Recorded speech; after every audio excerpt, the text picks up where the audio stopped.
खड़े हैं नागदा एकलिंग जी कैलाशपुरी में खड़े हैं और आज यहाँ क्षत्रिय पीपादर्जी समाज का संपूर्ण समाज का यहाँ आज ध्वजा विश्व की सबसे लंबी ध्वजा यहीं चढ़ाई जाती है, उसका उत्सव मना रहे हैं। आइए सामने एकलिंग जी और हम चलते हैं एक मंदिर को देखने के लिए।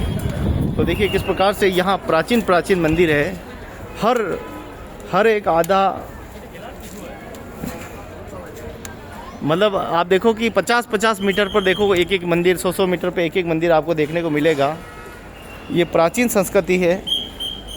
उस समय जितने भी, अब सोचिए कि बप्पा रावल जी के 17 रानियाँ थी, उसमें से कई उन्होंने उसके युद्ध के दौरान जीतकर मुस्लिम रानियाँ भी थी।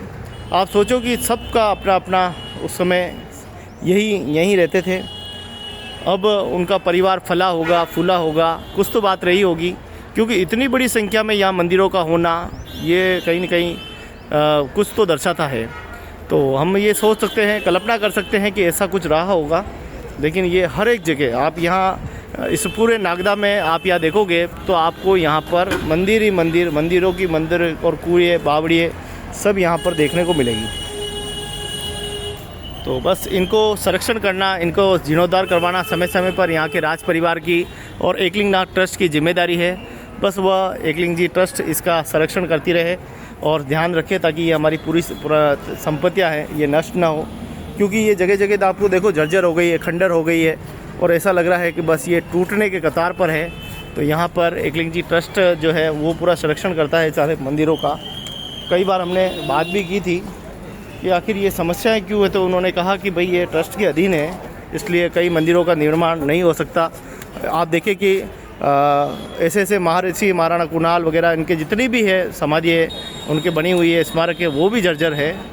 और मंदिर के आसपास की स्थिति तो आपने देखी, न तो यहाँ टॉयलेट है, न यहाँ बाथरूम है, न यहाँ ठहरने की जगह है।